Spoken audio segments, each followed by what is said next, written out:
50% बिहार की कृषि योग्य भूमि पर बाढ़ का प्रभाव है या बाढ़ का खतरा है, ये सबको मालूम है। जनसंपर्क और पदयात्रा में उसका दूसरा पहलू समझ में आता है कि जितनी आधी जमीन बाढ़ से प्रभावित है, जो आधी बची हुई जमीन है, उसमें आधी जमीन जल जमाव और सूखे से प्रभावित है। तो जल जमाव मेरी समझ से बहुत बड़ा मुद्दा है जिस पर चर्चा नहीं होती है। बाढ़ की चर्चा खूब होती है, जल जमाव की चर्चा नहीं हो रही है। बिहार में करीब करीब 1/3 जमीन, बाढ़ तो कभी आएगा कभी नहीं आएगा, लेकिन जल जमाव के लिए 1/3 जमीन जल जमाव से प्रभावित है। या तो एक फसल वहां हो रहा है या वो एक फसल भी नहीं हो रहा है। कोई ऐसा ग्राम पंचायत, कोई ऐसा प्रखंड नहीं है जहां 10-20 हजार एकड़ जमीन जल जमाव से प्रभावित न हो।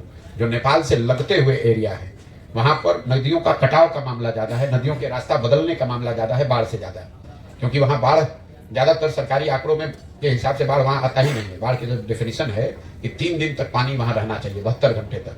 नेपाल से नदी से पानी आया, 24 घंटे में तबाही मचाई, पानी निकल गया। तो सरकार की नजर में तो वहां बाढ़ आया ही नहीं, लेकिन तबाही बाढ़ से भी ज्यादा हुई। तो पदयात्रा आप करते हैं इन चीज की बारीकियों को समझने के लिए। बिहार में बाढ़ आता है इसलिए पदयात्रा करने की क्या जरूरत है? तो पटना में, दिल्ली में बैठ के आप बता सकते हैं। बिहार में पदयात्रा का जो मेरा अभी तक का अनुभव रहा है, जल संसाधन को लेकर, जल प्रबंधन को लेकर, जल प्रबंधन यहाँ इतना बड़ा विषय है कि आधी जमीन बाढ़ से प्रभावित, 1/3 जमीन जल जमाव से प्रभावित, और जो बच गया उसमें सूखे की दिक्कत। बिहार देश का एकमात्र ऐसा राज्य है जहां पिछले 10 वर्ष में सिंचाई की सुविधा 11% से कम हो गई है। 10 वर्ष पहले अगर 100 एकड़ जमीन में नहर और नलकूप से सिंचाई होती थी तो वो घट के 89 एकड़ रह गया, क्योंकि नहरों का और नलकूपों का रखरखाव बंद कर दिया गया। दूसरी जो यहाँ समस्या, अब आप ये पूछिएगा कि यहाँ जल प्रबंधन में इतनी दिक्कत क्यों है?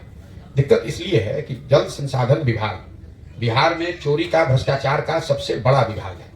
ये मैं आपको फर्स्ट हैंड बता रहा हूँ, सरकारों को बहुत करीब से देखने के बाद। इसका एक प्रमाण आपको मैं देता हूँ। बिहार में पिछले 30 वर्ष में ज्यादातर समय गठबंधन की सरकार रही हो, चाहे भाजपा नीतीश की हो, भाजपा लालू जी की हो, लालू कांग्रेस की हो। आप ये देखेंगे कि मुख्यमंत्री जिसका रहता है वो सारे विभाग का बंटवारा कर देगा, जल संसाधन विभाग का बंटवारा कभी नहीं करता है। ऐसा क्यों? क्योंकि ये कमाने का सबसे बेहतर जरिया है।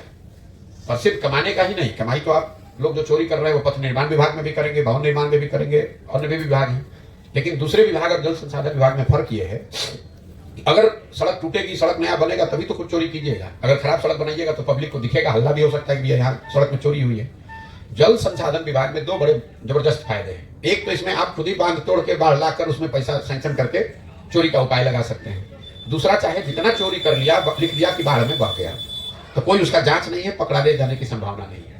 तो जल संसाधन विभाग सबसे बड़ा चोरी का यहाँ विभाग है, और इसीलिए जो लोग सत्ता में रहते हैं उसको छोड़ते नहीं है। और इसीलिए ये पूरी जो व्यवस्था है, कुछ तो वैज्ञानिक सोच का अभाव है कि इस पूरे पानी को बाढ़ के नजरिए से न देखकर इस पानी को अपनी ताकत समझी जाए। दुनिया में आज पानी की हर जगह कमी है, पूरे देश में पानी की कमी है, और बिहार में इतना ज्यादा पानी है। इस पानी का अगर सही सदुपयोग किया जाए तो कई चीजें आप उसको, इसका फायदा उठा सकते हैं। लेकिन कुव्यवस्था, चोरी इतनी है कि आप सड़क पर चलते हैं तो एक साइड बाढ़ दिखता है, दूसरे साइड सूखा दिखता है। एक साइड खेत में पानी भरा हुआ है 9 महीने, इसलिए फसल नहीं हो रही है, दूसरे साइड पानी नहीं पहुंच रहा है, इसलिए फसल नहीं हो रही है। तो क्या लगता है कि सर ये बाढ़ जो है सत्ता वाले को ये फायदा देने वाली होती है? और बिल्कुल भाई, सिर्फ बाढ़ नहीं, पूरा जो जल प्रबंधन है बिहार में, जो सिंचाई की योजनाएं चल रही है, मुझे लग रहा है कि महाराष्ट्र के बाद, एकदम मेरे पास इसका सही आंकड़ा नहीं है, लेकिन मेरा अनुमान है कि महाराष्ट्र के बाद सबसे ज्यादा सिंचाई की लंबित परियोजनाएं बिहार में है। 1950 से चली जा रही है। अभी मधुबनी में, दरभंगा में आज से नहीं, ये 50 बरस से ये योजना चली ही जा रही है। न कभी उसको पूरा किया जाता है, न उसको बंद किया जाता है। वो परमानेंट कमाने का उपाय है। दूसरा जो ये बांध की बात है, हर बार वही बांध, सबको मालूम है, मतलब लोग तो गांव में ये बताते हैं कि पैसा देकर लोग बांध तोड़वाते हैं कि बांध टूटेगा तो फिर वहां पैसा आएगा। तीसरा जो सबसे बड़ी बात है कि जल को रिसोर्स की तरह हम देखते नहीं कि पानी हमारी सबसे बड़ी ताकत हो सकती है, इस तरह से नहीं देखते। हम लोग पानी को अभिशाप के तौर पर देखते हैं, जबकि पानी बिहार की सबसे बड़ी ताकत हो सकती है। जैसे मान लीजिए हम लोग के पास इतने लोग हैं जो मजदूरी करते हैं, अगर आपके पास रोजगार का साधन हो तो आपकी ताकत हो। अगर रोजगार का साधन नहीं है तो आपके लिए अभिशाप है, लाइबिलिटी है।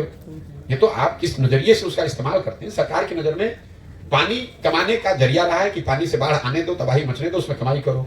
पानी से समाज की तरक्की कैसे होगी, बिहार का फायदा कैसे होगा, इसमें कैसे यहाँ इससे बिजली पैदा होगी, इससे सिंचाई कैसे होगी, इसकी चिंता नहीं है। सबकी चिंता यह है कि हर साल बाढ़ आए और उससे लूट हो, फिर अगले साल बाढ़ आए फिर लूट हो।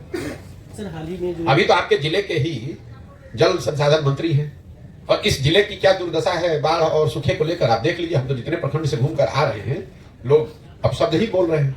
कहीं कोई नहर मतलब कि कहीं नहर खुदवा गया झूठ मूठ का, और वहां लोग बता रहे पानी नहीं आ रहा है, लेकिन खुदवा कर जो भी कितने हजार करोड़ रुपए उसमें निकाले गए।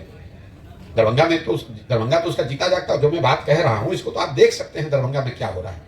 यहाँ का आदमी जल संसाधन मंत्री है, जबरदस्ती का काम पैदा करना और बिना ये सोचे समझे कि उस काम का कोई लाभ है भी कि नहीं है। काम दीजिएगा तभी तो चोरी होगा, उसमें काम कुछ न कुछ पैदा किया जाए।